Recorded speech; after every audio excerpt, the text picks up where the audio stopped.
오늘 말씀을 시작하면서 한 가지 퀴즈를 드리려고 하는데요. 오늘 본문인 사도행전 12장은 성경에서 어디에 위치해 있을까요? 사도행전 11장과 13장 사이에 기록되어 있습니다. 12장은 11장과 13장 사이에 기록되어 있다. 죄송합니다. 너무 당연한 말을 하는 것 같지만 제가 이 말씀을 드리는 이유는 오늘 본문을 묵상하면서 이 12장이 11장과 13장 사이에 배치되어져 있다라고 하는 부분을 가장 먼저 묵상했기 때문입니다. 무슨 얘기냐면 이런 겁니다. 지난주에 우리가 11장의 내용을 봤는데요. 여러분 11장에 어떤 내용이 있었는지 기억하십니까? 베드로가 자신이 가지고 있었던 편견이 사라졌고 이방인 선교의 문이 열리는 그런 내용들이 있었죠. 복음으로 인해서 새 생명을 얻고 받은 은혜가 크기 때문에 복음을 전할 수밖에 없었던 사람들, 복음을 증거하지 않고는 참을 수 없었던 사람들의 이야기였습니다. 예루살렘에 기근이 일어나게 되었을 때 자신들의 삶도 녹록지 않았지만 그러나 예루살렘 교회를 위해서 돕는 손길을 보냈던 사람들의 이야기 기억나세요? 안디옥 교회 교인들의 이야기입니다. 안디옥 교회 교인들의 이야기. 이들은 세상 사람들이 볼 때에 그리스도인으로 불려지게 되었던 그런 사람들이었죠. 자신들을 가리켜서 스스로 불렀던 그런 표현이 아니라 세상 사람들이 그들을 보면서 불러주었던 그런 표현입니다. 나 예수 믿는 사람이다. 그러니 이제 나를 그리스도인이라고 불러줘라 라고 하는 그런 말을 할 필요가 없었어요. 이들의 행동과 이들의 말과 이들의 모습을 보면 누구나 저 사람들은 무언가 다르구나. 나랑은 무언가 다르고 우리랑은 무언가 다르구나. 그리고 저 사람은 그리스도에게 속한 사람이구나 라고 하는 것이 떠오르게끔 만드는 사람들. 그 사람들이 그리스도인은 그리스도에게 속한 사람이라고 하는 뜻이었거든요. 그런 사람들의 이야기를 우리가 봤었죠. 그러면 우리가 아직 보진 않았지만 13장에는 어떤 내용이 기록되어 있습니까? 여러분 혹시 아세요? 11장에 등장했던 안디옥 교회가 다시 등장하거든요. 그리고 13장부터 어떻게 됩니까? 그리스도인이라고 불리어졌던 그 사람들이 모여있는 그 안디옥 교회가 이제는 바나바와 바울을 파송하면서 본격적인 이방인 선교가 시작되는 장면이 13장이에요. 자, 성령의 보내심, 교회의 보내심을 받은 바나바와 사울은 그들이 가는 곳마다 복음을 전합니다. 그리고 그들을 통해서 복음을 받아들이는 사람들이 점점 늘어나게 되죠. 그 사이에 12장이 기록되어 있는 거예요. 근데 12장에 나오는 내용이 뭐냐면 사도 야고보의 죽음, 우리가 오늘 봤잖아요.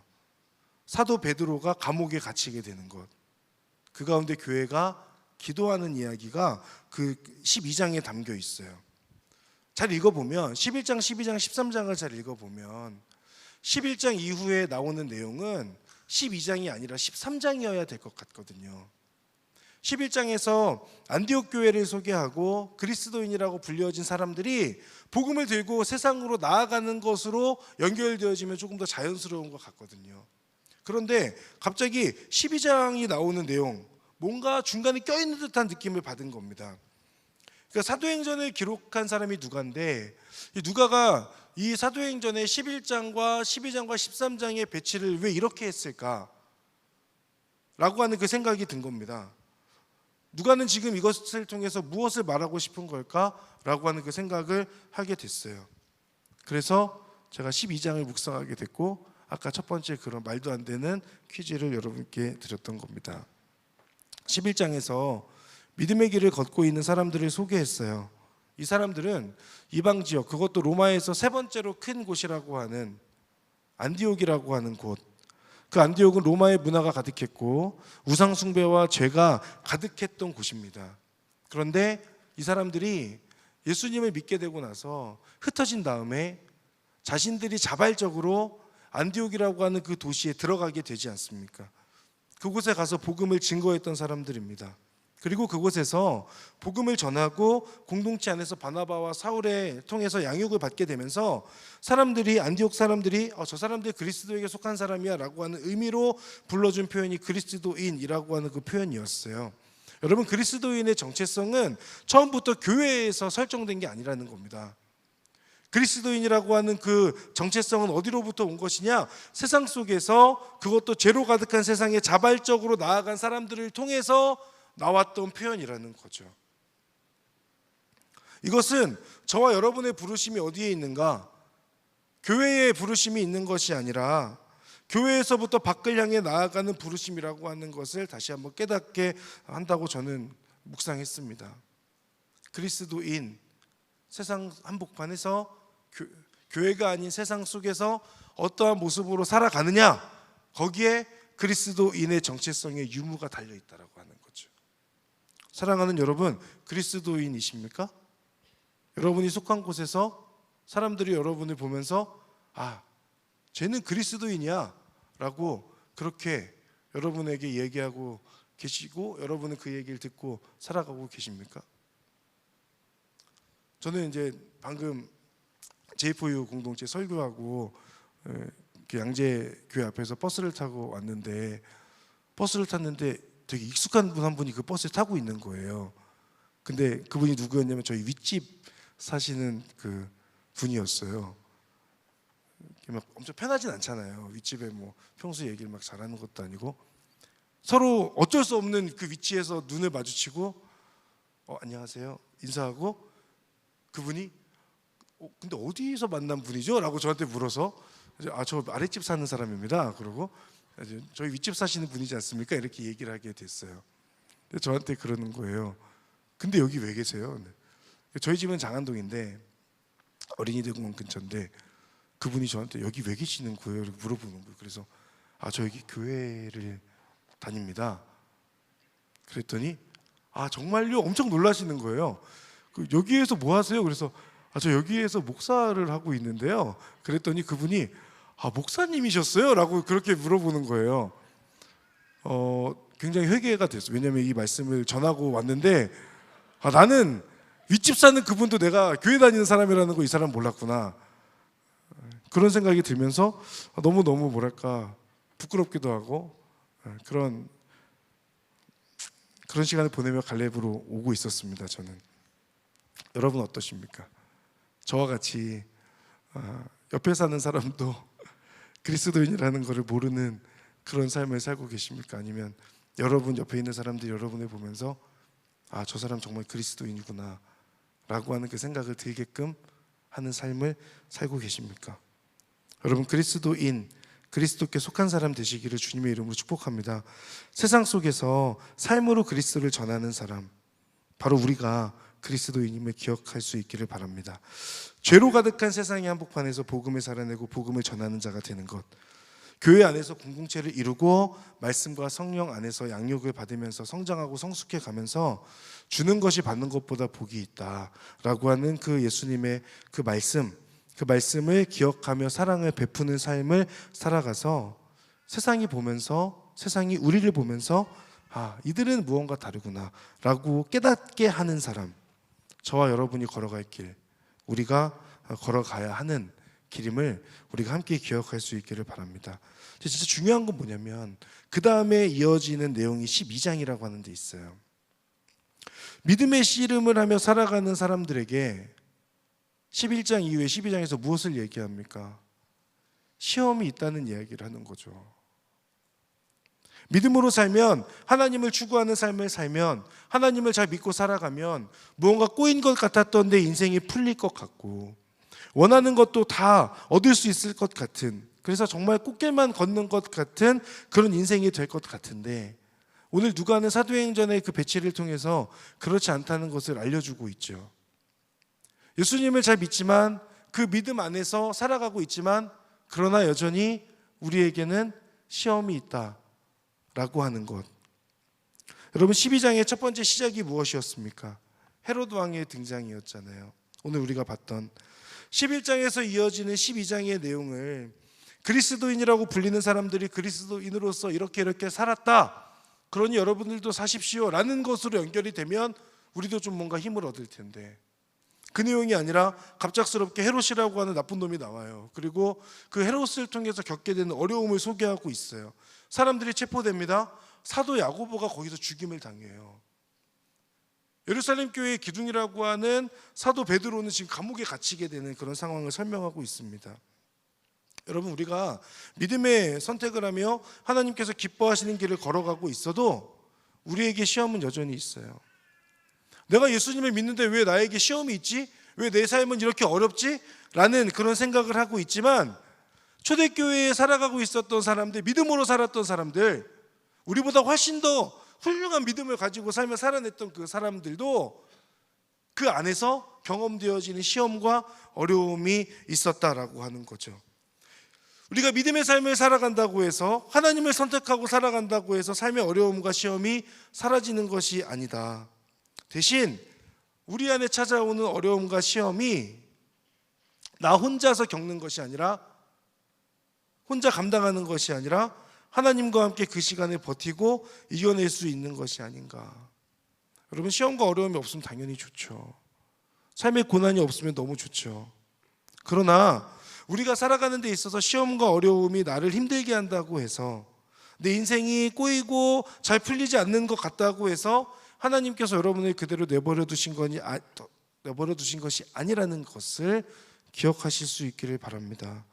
이해되지 않는 상황 가운데 있지만 하나님께서는 그것을 통해서 우리와 더 깊은 관계를 맺기를 원하시는 것 아닐까. 그러니 시험과 어려움이 감히 축복이라고까지 말하기는 어렵지만, 왜냐하면 정말 그 시험과 어려움을 겪고 있는 분들에게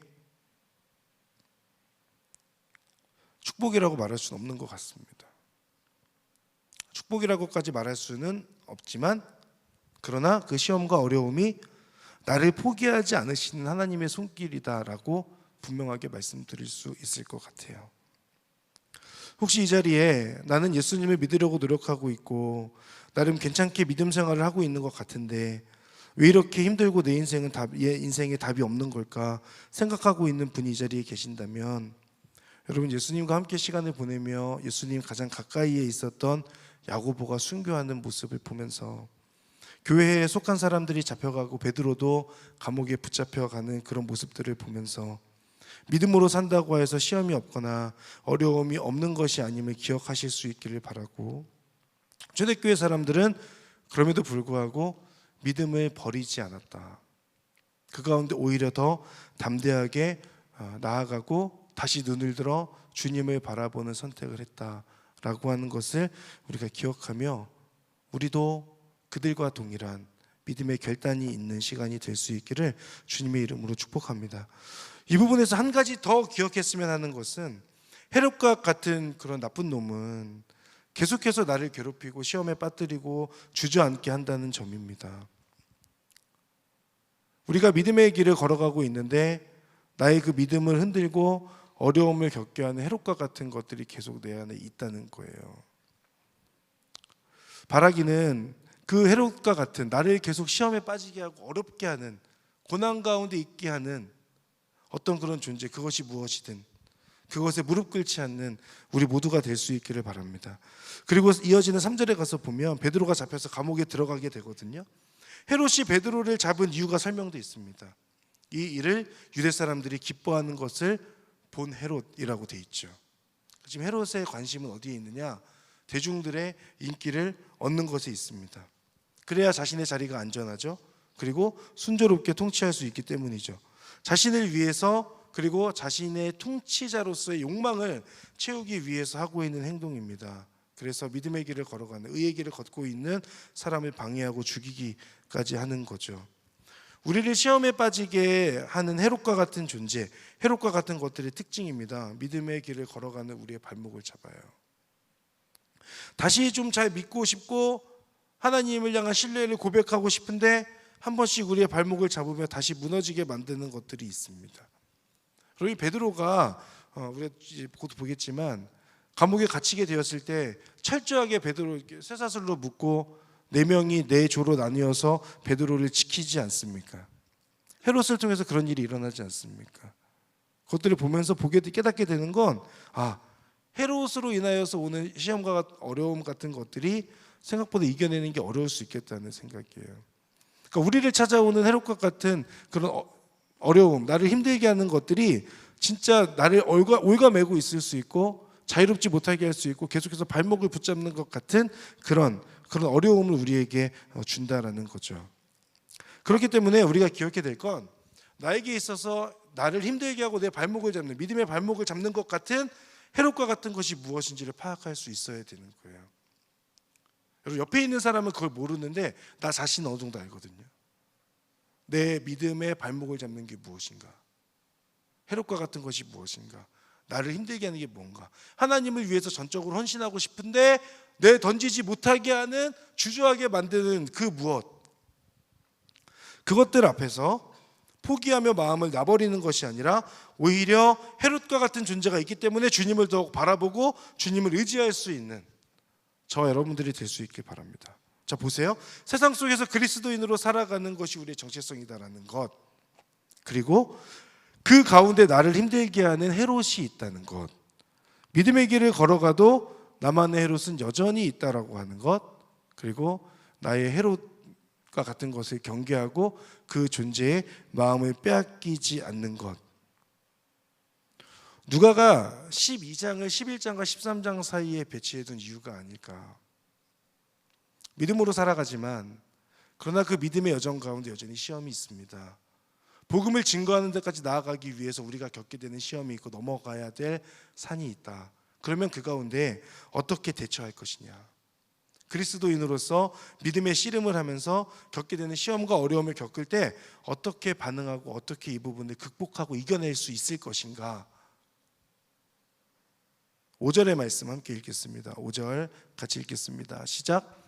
이렇게 베드로는 감옥에 갇혔고 교회는 그를 위해 하나님께 간절히 기도했습니다. 아멘. 함께 예배드리며 믿음 생활하고 있던 사람들이 하나둘 체포됩니다. 사도 야고보가 순교당했어요. 베드로도 감옥에 붙잡혔어요. 그때 공동체가 가장 먼저 선택한 것이 무엇이었습니까? 기도였죠. 간절히 기도하는 것. 여러분, 어떤 다른 방법을 생각하거나 다른 어떤 것을 찾지 않았습니다. 하나님을 찾았고 하나님께 기도했습니다. 다른 방법이 없음을 알기 때문입니다. 이것을 해결할 수 있는 분이 하나님밖에 없다는 것을 알기 때문입니다. 하나님께 호소하고 도움을 요청하는 것은 기도밖에 없다는 것을 지금 알고 있기 때문에 지금 이 사람들이 이렇게 하고 있는 거죠. 맞죠? 이것이 가장 먼저 기도를 선택하는 이유인 거예요. 그럼 반대로 생각해 보면 여러분, 기도하지 않았다면 어떤 이유 때문이겠습니까? 다른 방법이 있다고 생각이 들기 때문이겠죠. 하나님 외에 다른 사람이 이것을 해결해 줄 수 있다고 생각하기 때문이지 않겠습니까? 그러니 하나님께 도움을 요청하는 기도를 하지 않게 되는 거죠. 여러분, 기도하십니까? 안 하십니까?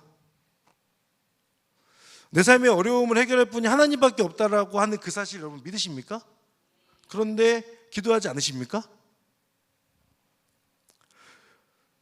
우리가 겪는 문제 앞에서 가장 먼저 하게 되는 선택이 기도이기를 바랍니다.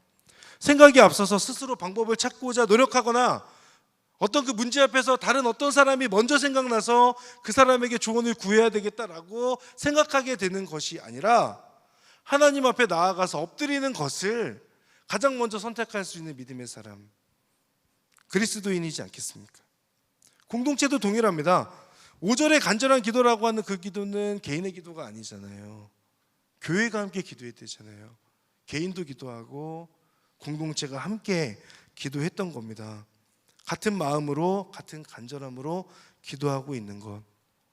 저는 갈렙 공동체가 그리고 이 온누리 교회가 기도가 최우선되는 공동체가 될 수 있기를 바라고, 그 기도를 통해서 하나님의 역사하심, 하나님의 일하심의 문을 온전히 경험하게 되는 그런 공동체, 그리고 여러분 한 분 한 분 될 수 있기를 주님의 이름으로 축복합니다.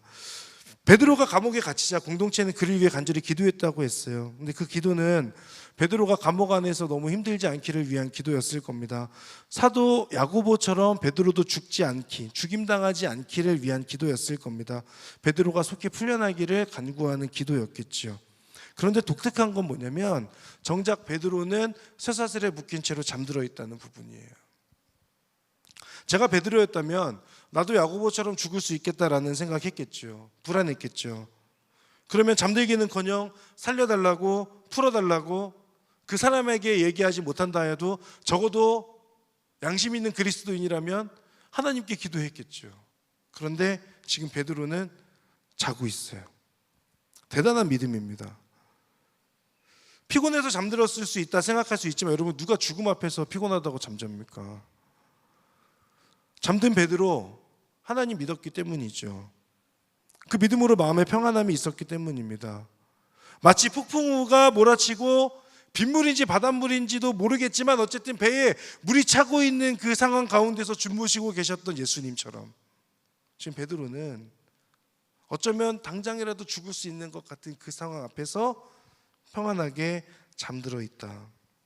여러분, 고난과 문제, 시험 앞에서 하나님을 바라볼 수 있기를 바라고, 나를 사랑하고 포기하지 않으시는 하나님, 그 하나님의 선한 길로 나를 인도하신다라고 하는 그 믿음 안에서 여러분의 마음 가운데 하나님께서 주시는 평안함이 있기를 주님의 이름으로 축복합니다. 한 가지 더, 이것은 베드로의 믿음일 수도 있는데 또 다르게 생각하면 공동체의 베드로를 위한 기도 때문이기도 합니다.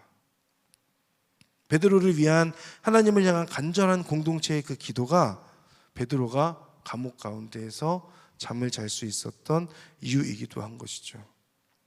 여러분, 중보기도는 능력이 있습니다. 나를 위한 기도가 아니라 공동체가 무엇을 놓고 함께 기도할 때 그 기도 가운데는 분명히 능력이 있죠. 기도 자체도 능력이고 기도를 통해 하나님께서 일하시기 때문에라도 기도는 분명히 능력입니다. 이처럼 기도는 하나님께서 일하시는 통로입니다. 기도하지 않아도 여러분 일은 진행될 수 있어요. 우리가 아웃리치를 준비하는데 아웃리치 준비하면서 기도하지 않고 우리가 준비하잖아요. 아웃리치 안전하게 잘 다녀올 수 있습니다. 기도하지 않는다고 해서 아웃리치가 망하거나 갑자기 기도하지 않았다고 해서 아웃리치 가는 비행기가 막 어떻게 되거나 그러지 않습니다. 그런데 기도하지 않으면 개인이나 공동체가 가지고 있는 능력만큼만 진행됩니다. 그 가운데 성령의 역사는 없어요. 하나님의 일하심은 없어요. 우리가 하는 거예요. 근데 아웃리치가 그런 겁니까? 우리가 하는 겁니까? 하나님께서 하시는 것의 도구로 우리가 나아가는 것 아닙니까? 기도하면 전능하신 하나님께서 움직이시고 우리의 능력 이상의 일이 일어납니다. 그것이 오늘 본문에서 증언하고 있는 거죠. 4명씩 4개의 조를 짜서 베드로를 감시합니다. 베드로는 2명의 군인들 사이에서 쇠사슬에 묶인 채로 있습니다. 풀려날 수 없는 상황이에요. 그런데 그 베드로가 있는 감옥에 천사가 오고 빛이 임합니다.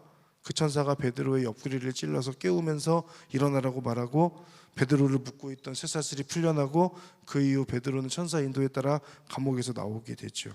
간절한 기도에 하나님께서 응답하십니다. 간절한 기도가 하나님을 움직이게 하는 겁니다. 믿으십니까? 그 간절함으로 하나님 앞에 기도하십시오. 다만 아무 기도나 간절하게 한다고 해서 그 기도대로 응답하시거나 움직이시는 것은 아닙니다. 내가 원하는 기도, 말도 안 되는 기도, 하나님의 성품에 어긋나는 기도, 하나님께서 기뻐하시지 않는 그런 기도는 아무리 간절하게 기도해도 하나님께서 응답하지 않으실 거예요. 그러니 우리에게 필요한 건 하나님의 마음을 알고 기도하는 겁니다. 하나님께서 무엇을 원하시는지, 하나님께서 무엇을 기뻐하시는지, 그것을 알고 내 마음을 위한 기도가 아니라 하나님을 위한 기도가 간절하게 될 때 하나님께서 움직이시는 것이죠. 한 번씩 드는 질문이 있습니다. 그 질문은 뭐냐면, 간절히 기도하는데 왜 하나님 응답하시지 않으십니까? 저 정말 간절하게 기도하고 있는데 왜 하나님은 대답이 없으세요? 왜 묵묵부답이시죠?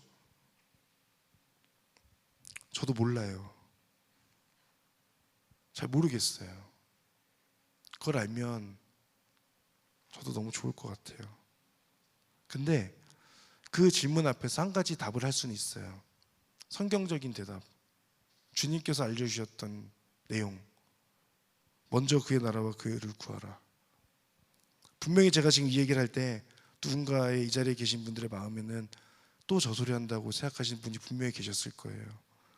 목사가 특별한 해답을 알려주진 않고 나도 알고 있는 거를 이야기하고 있다라고 생각하시는 분이 이 자리에 계실 수도 있어요. 알고 계시니까 드리는 말입니다. 알고 있지만 그렇게 살기가 어려우니까 다시 한번 상기시키 드리고자 하는 말입니다. 먼저 그의 나라와 그 의를 구한다는 건 굉장히 어렵습니다.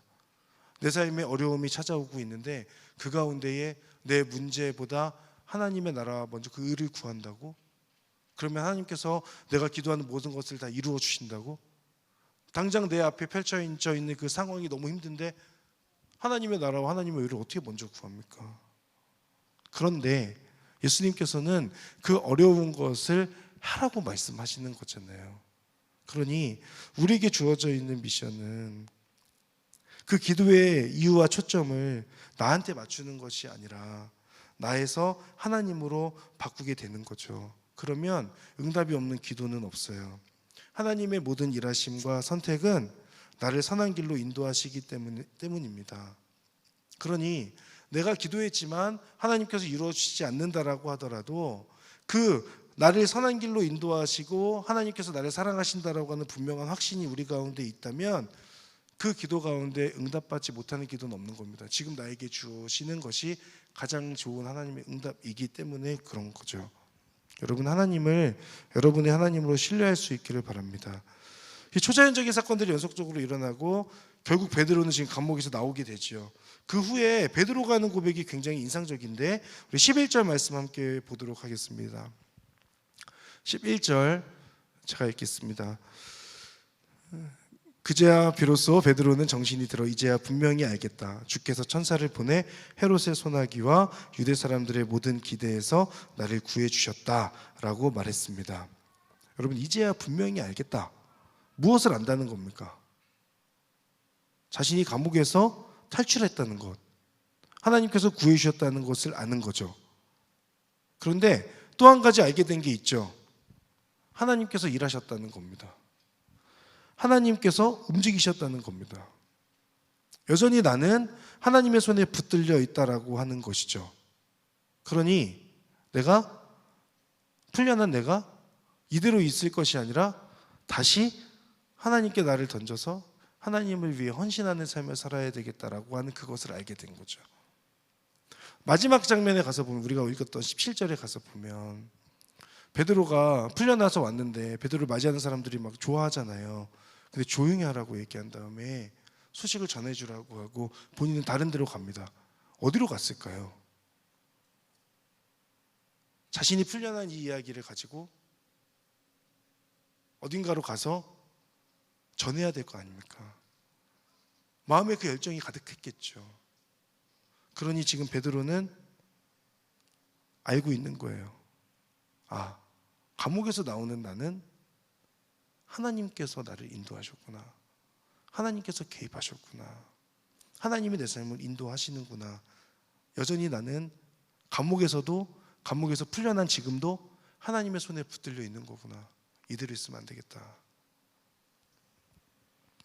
사랑하는 여러분, 베드로의 고백이 우리의 고백이 될 수 있기를 바랍니다. 하나님, 이제야 분명히 알겠습니다. 하나님은 저를 사랑하시고 저를 위해서 지금도 일하고 계십니다. 저의 기도에 응답하고 계십니다. 이제 저도 하나님을 위해서 헌신하는 사람이고 싶습니다. 라고 하는 그 고백이 저 여러분의 고백이 될 수 있기를 바랍니다. 베드로는 감옥에서 나왔고 마가 요한의 어머니 마리아의 집에 갑니다. 성령이 임했던 마가의 다락방, 그곳입니다. 그곳에서 사람들은 모여서 기도하고 있었어요. 베드로는 마가 요한의 어머니 집에서 자신을 위해서 사람들이 기도하고 있다는 것을 알았습니다. 그것을 알았기 때문에 정신이 들자마자 그곳을 찾아간 거예요. 무슨 얘기냐면 공동체가 그런 믿음을 주는 곳이어야 된다는 얘기를 하고 싶습니다. 베드로가 감옥에 갇혀 있을 때에도 그곳에 있을 때 베드로는 아마 분명하게 확신했을 거예요. 아, 안디옥 교회에서 나를 위해 기도하고 있다. 왜냐하면 베드로 가운데 그 믿음이 분명하게 있었을 겁니다. 나를 위해 기도해 주는 사람들이 있다는 그 믿음입니다. 저는 여러분이 속한 그 순이 그런 믿음을 주는 순이 될 수 있기를 바라요. 내가 이번 주에 고민이 있어서 기도 제목을 나눴는데 다음 주에 가서 다 알고 있는 그런 상황들이 아니라 내가 기도 제목을 나누면 이 사람들이 책임을 지고 나를 위해서 기도해 줄 거라고 하는 그 믿음이 있는 사람들의 모임, 우리 각 순이 되기를 바라고, 우리 공동체도 마찬가지. 우리가 어떤 어려움에 있을 때, 기도 제목을 받게 되었을 때에 책임지고 이것을 가지고 하나님 앞에 씨름하며 기도하는 공동체일 거다라고 하는 그 믿음을 주는 공동체, 그런 공동체가 될 수 있기를 바라고, 그런 믿음을 주는 곳, 그것이 우리의 순, 우리의 공동체가 되면 좋겠다라는 생각이 듭니다. 베드로가 도착해서 대문문을 두드리는데 여종이 베드로의 목소리를 알아차리고 너무 기뻐서 이거를 빨리 문을 열어줘야 되는데 문을 열어주진 않고 가서 기도하는 사람들이 가서 이야기하잖아요. 그 사람들한테 소식을 전하죠. 재밌는 건 기도하고 있었지만 베드로가 왔다는 그 소식을 믿지 못했다는 데 있습니다. 그리고 그 여종 로데가 미쳤다고까지 하죠. 그러나 확인한 후에 깜짝 놀라게 됩니다. 이 사람들이 깜짝 놀랐다라고 하는 표현이 있죠. 마가복음 11장 24절에 보면 이런 말씀이 있습니다. 그러므로 내가 너희에게 말한다. 무엇이든지 너희가 기도하고 간구하는 것은 이미 받은 줄로 믿으라. 그러면 너희에게 그대로 이루어질 것이다. 여러분들, 욕심대로 구하는 것이 아니라 하나님의 뜻대로 구하는 기도라면 그대로 될 줄 믿고 기도하십시오. 그렇게 기도한다면 믿고 기다리십시오. 제가 2003년에 몽골에 단기 선교 갔던 그때 이야기입니다. 2003년, 2004년 아무튼 그쯤이에요. 몽골에서 저희 청년들이 저는 이제 거의 막내였기 때문에 가서 청년 집회를 열었어요. 많은 몽골 청년들, 한국 청년들이 그 예배당에 와서 찬양하고 기도했습니다. 예배가 다 끝나고 식사를 하고 먹을 걸 먹으면서 교제하는데 한 몽골 청년이 그 얘기를 하는 거예요. 한국 사람들과 함께 예배할 기회가 있다고 해서 자기는 1시간을 걸어왔대요. 근데 1시간을 걸어서 오는데 소를 한 마리 끌고 왔다는 거예요. 그냥 오지 않고 소를 끌고 오다가 문제는 그 소를 놓쳤대요. 그리고 그 소가 어디론가 가버렸대요. 근데 예배 시간은 다가오고 그래서 그냥 포기하고 예배를 드리러 왔다는 거예요. 저희가 뭐라고 했을까요? 너 진짜 믿음이 좋다라고 했을까요? 너 제정신이냐고 했어요. 소를 지켜야지. 그 몽골에서 소 한 마리가 어마어마한 가치인데 그 소를 어떻게든 너가 찾으러 갔었어요. 지금 예배가 중요하냐 뭐 이런 얘기하는 사람들도 있었어요. 제가 지금 20년 정도에 된 일을 이렇게 기억하는 이유는 그만큼 그때 당시에 저로서도 쇼킹했기 때문입니다. 근데 그 청년이 우리 모두 다 걱정했어요. 집에 가면 혼날 거고 뭐 어떻게 하나 여러 가지 걱정들을 했는데 근데 그 청년이 얘기하는 거예요. 예배 때 기도했는데 집으로 돌아가는 길에 소를 만날 거라는 확신을 주셨대요. 그래서 자기는 걱정을 하지 않고 진짜 걱정을 하지 않는 자기가 너무 신기하다는 겁니다. 그래서 한국 청년들이 믿음이 없어서 그걸 믿지 못했고 빨리 가서 소를 찾아봐라 뭐 이렇게 얘기했던 기억이 나요. 근데 그 사람은 그냥 그 믿음이 자기 안에 찾아오게 돼서 예배를 열심히 드린 거고 예상하시겠지만 어떻게 됐을까요? 얼마가 지났는지 정확하게 기억 안 나는데 집에 가던 그 청년이 소를 데리고 예배당으로 왔어요. 다들 환호성을 질렀죠. 우리가 선교하러 왔는데 선교 당하고 간다라는 말들을 거기서 많이 했죠. 주작이 아닙니다. 지어낸 말도 아니고 정말로 있었던 일입니다. 그 청년을 통해서 경험하게 되었던 일이에요. 여러분 기도하십니까? 나를 위해서 나의 필요를 채우기 위해서 하는 기도 말고 하나님의 마음에 합한 기도, 하나님의 뜻에 맞는 기도. 다시 여쭤볼게요. 여러분 기도하십니까? 기도합시다. 우리 그 믿음을 가지고 기도한다면 기도를 듣고 계신 하나님을 믿고 기다리실 수 있기를 바라요. 기도하고 아무것도 하지 말라는 게 아니라 기도하고 하나님의 일하심을 기대하며 기다리는 거예요. 우리 안에 조급함이 있어요. 기도하는데 지금까지 계속 기도해왔고 하나님이 헌신한다고 이야기를 했는데 하나님께서 기도를 들어주시지 않는 것 같으니까 내 안에 찾아오는 그런 조급함들이 자꾸 있어요. 근데 하나님께서 오늘 본문을 통해서 우리에게 알려주시는 것은 너 지금 믿음으로 기도하고 있니? 그러면 내가 너의 삶에 어떻게 일하고 역사하는지를 기대하면서 기다려라. 나에게 있어서 가장 좋은 때, 그리고 너에게 있어서 가장 좋은 때에 내가 그 일 이룰 거야. 그러니까 마음의 중심을 잃지 말고 계속해서 그 믿음으로 나를 바라보고 기도해라. 사랑하는 여러분, 오늘 본문을 통해서 우리는 기도를 배울 수 있습니다. 삶의 고난과 어려움 앞에서 가장 먼저 해야 될 것은 내 머리를 굴리고 지혜를 짜내고 어떻게 하면 나에게 가장 좋은 조언을 해줄 수 있을까?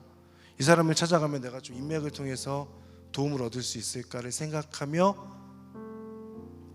살아가는 것이 아니라 가장 먼저 하나님 앞에 엎드리는 것이 기도다라고 하는 것. 엎드리는, 하나님 앞에 기도하는 것 외에 다른 것들은 우리에게 있어서 후순위가 될 수 있기를 바라고, 그 기도함을 통해 하나님 앞에 엎드려서 하나님의 일하심 우리가 함께 경험할 수 있기를 바랍니다. 우리의 간절한 기도는 하나님의 마음을 울리고 하나님의 일하심을 경험하는 통로인 줄 믿습니다. 기도하면 하나님의 마음을 두드리고 하나님은 움직이셔서 우리의 마음과 삶을 두드리십니다. 그로 인해 하나님의 일하심을 알게 되고 내 삶이 하나님의 손에 있음을 알게 되는 거예요. 여러분, 그 은혜를 모두 경험할 수 있기를 바라요. 하나님의 뜻을 먼저 구하며 간절히 기도한다면 그대로 이루어질 것을 믿고 여러분, 우리가 좀 기다려 볼 수 있으면 좋겠어요. 기도를 듣고 계신 하나님께서 응답하실 겁니다. 기도하며 조급해하는 것이 아니라 기도하고 기다릴 수 있는 여유를 가지고 있는 믿음의 사람. 제가 책에서 봤던 문장인데 이 문장을 소개해드리고 마치려고 합니다. 흐르는 물에 자신의 얼굴을 비추어 볼 수 없는 것처럼 삶의 여러 일들로 분주한 마음에 하늘빛은 스며들지 않는다라고 하는 그 문장입니다. 흐르는 물과 같이 나를 분주하게 하고 어렵게 하는 고난과 같은 것들 때문에 내 마음이 온전히 집중이 안 되고 하나님을 온전히 바라보지 못해요. 그런 분주한 마음 가운데 제대로 된 기도가 있을 수 없고 하나님의 뜻을 캐치할 수 없습니다. 그러면 우리가 해야 될 것은 뭐냐? 내 삶에 찾아오는 시험과 어려움과 고난이 있지만 그 분주한 가운데에서도 잠시 멈추어서 믿음으로 기도하는 겁니다. 그리고 기도하면 하나님께서 나에게 무엇을 말씀하시는지를 듣는 여유가 필요하고, 그러면 하나님께서 내 삶에 어떻게 일하실지를 기다리는 것도 필요하죠. 한번 기도하고 이때 잠깐 기도하고 하나님 실망했습니다. 내 기도는 역시 들어주시지 않는군요. 그 말을 듣는 하나님은 참도 좋아하시겠습니다. 하나님의 은혜와 빛이 우리들의 삶에 가득하기를 바라고, 그 키가 기도임을 우리가 기억하면서 오늘 본문을 통해서 다시 한번 기도하기를 결단하는 시간 될 수 있기 바랍니다. 우리 함께 찬양하며 기도의 자리 가운데로 나아가겠습니다.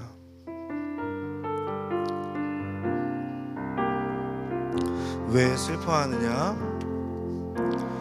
왜 슬퍼하느냐? 왜 걱정하느냐? 무엇 두려워하느냐? 아무 염려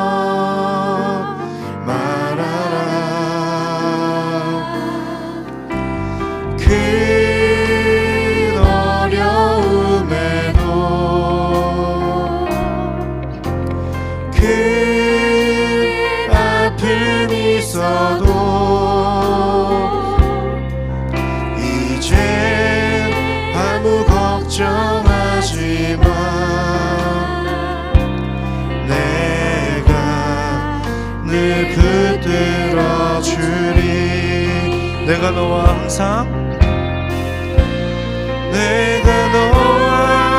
항상 함께 하리라. 내가 너를 지키리라. 실망치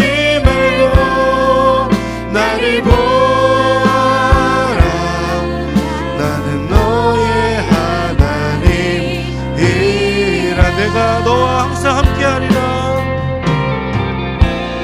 내가 너와 항상 함께하리라.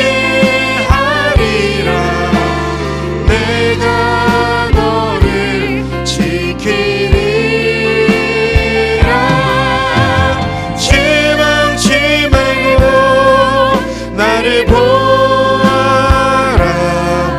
나는 너의 우리 한 번 더 고백합시다.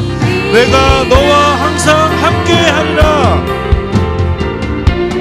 내가 너와 항상 함께하리라.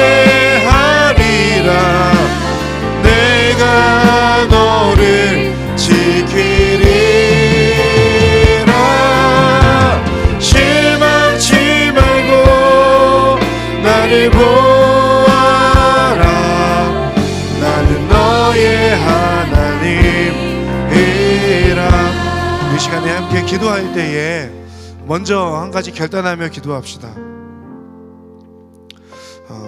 내 삶에 찾아오는 고민들이 있고 어려움이 있을 때에 다른 것들을 찾거나 나의 지혜를 먼저 구하고 짜내는 것이 아니라 하나님 앞에 엎드릴 수 있기를 함께 기도하기를 원합니다. 하나님, 제가 어떤 상황 가운데서도 먼저 하나님 앞에 엎드리는 자가 되겠습니다. 하나님의 뜻을 먼저 묻고 하나님께 기도하겠습니다. 하나님의 뜻을 온전히 구할 뿐만 아니라 그 뜻 가운데 순종하며 나아가겠습니다. 하나님, 그 문제 앞에서 가장 먼저 하나님을 찾고 하나님을 기도하는 사람 될 수 있도록 인도하여 주시옵소서. 제가 주여 한번 부르며 하나님 앞에 함께 기도하며 나아가겠습니다. 주여! 사랑하는 하나님, 하나님의 은혜를 간구하며 하나님을 바라보기를 소망합니다. 주님의 도우심과 주님의 역사하심 속에 아버지를 바라보는 그 믿음으로 나아갈 수 있도록 아버지 인도하시고 함께하여 주시옵소서. 할렐루야. 하나님, 그 모든 상황 가운데 일하시는 아버지를 바라볼 수 있도록 주여 인도하시고 함께하여 주시옵소서. 하나님의 뜻을 쫓아가는 믿음의 사람이 될지어다. 하나님 앞에 가장 먼저 기도함으로 아버지 하나님의 뜻을 여쭙고 하나님의 뜻을 간구하는 자 될 수 있도록 인도하시고 함께하여 주시옵소서. 하나님, 그 문제 앞에서 어떻게 하면 내가 가진 지혜를 가지고 이것을 이겨낼 수 있을까? 내가 가진 인맥을 활용하여서 이것들을 감당할 수 있을까를 고민하지만, 그러나 하나님께서 원하시는 것, 하나님께서 우리에게 요구하시는 것은 아버지 하나님, 그런 것들을 의지하는 것이 아니라 하나님을 기도하고 하나님을 엎드리고 하나님 앞에 기도하는 것을 통하여 하나님의 뜻을 간구하는 것인 줄 믿습니다. 하나님의 역사하심과 하나님의 일하심을 따라가게 하여 주시옵소서. 놀라운 하나님의 이끄심을 따라가는 믿음의 사람들 될지어다. 주님의 이끄심을 따라가는 하나님의 자녀들이 될 수 있도록 주님 인도하시고 함께하여 주시옵소서. 하나님 아버지, 믿음의 결단을 통하여 하나님 앞에 가장 먼저 기도하고 엎드리는 하나님의 사람들이 될 수 있도록 주님 도와주시고 함께하여 주시옵소서. 하나님의 뜻을 간구하며 하나님 앞에 기도하는 하나님의 사람들 될 수 있도록 주님 인도하시고 은혜를 베풀어 주시옵소서. 우리 하나님의 은혜를 간구합니다. 하나님 바라보는 믿음으로 나아갈 수 있도록 주님 인도하시고 은혜를 베풀어 주시옵소서. 아버지 하나님의 뜻을 따라가는 은혜를 더하여 주시옵소서. 이 시간에 한 번 더 하나님 앞에 기도할 때에 하나님, 저에게 믿음을 더해 주십시오. 하나님 앞에 믿음으로 기도할 수 있는 그런 흔들리지 않는 믿음 주시고, 여러 상황들 앞에서 하나님을 온전히 붙듦으로 인하여서 내가 하나님의 나라와 의를 먼저 구하며 그 믿음을 가지고 기도할 때에 그 기도대로 하나님께서 이루어 주실 것을 믿고 기다릴 수 있는 그런 넉넉함의 마음도 허락하여 주시옵소서. 내 안에 있는 조급함을 버리게 하시고 하나님, 불신을 버리게 하시고 하나님을 온전히 신뢰하고 하나님을 믿는 그 믿음이 있게 하여 주시고, 그 믿음으로 인하여 하나님 아버지, 그 하나님의 뜻을 기다릴 수 있는 믿음 더하여 주시옵소서. 우리 시간 한 번 더 주여 한번 부르며 이 부분을 간구하고 기도하도록 하겠습니다. 주여! 사랑하는 하나님, 기도합니다. 하나님의 은혜를 구하며 하나님을 바라보는 믿음이 있기를 소망합니다. 주님의 도우심 속에 하나님을 바라볼 수 있도록 역사하여 주시옵소서. 하나님의 뜻을 따라가게 하여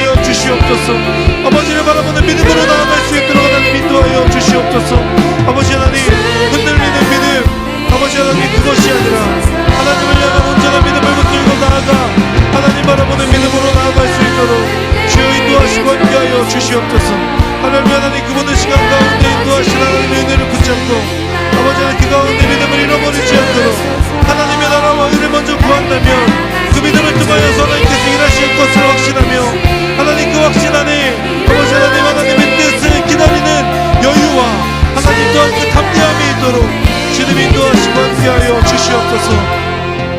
이 시간 마지막으로 한 가지를 위해서 한 번 더 기도할 때, 믿음으로 살아가고 싶지만 여전히 내 믿음을, 내 삶을 발목 잡고 어렵게 만드는, 여러분을 힘들게 하는 헤롯과 같은 것이 무엇이 있는지를 여러분 고민하실 수 있기를 바라고, 이 시간에 떠오르는 것들이 있다면 그것을 주님 앞에 내어놓을 수 있기를 바랍니다. 그러고 싶지 않지만 계속해서 나를 어렵게 만드는 그것들을 하나님 앞에 온전히 내려놓음으로 인하여서 하나님 안에서 온전한 자유가 경험되어지기를, 그리고 그것들을 온전히 떨쳐내고 더욱더 그리스도인으로서 세상 속에 담대한 증인으로 살아가는 하나님의 자녀가 될 수 있도록 주님 이끌어 주시고 함께하여 주시옵소서. 우리 마지막으로 이 부분을 놓고 하나님 앞에 주여 한번 부르며 간절함으로 기도하도록 하겠습니다.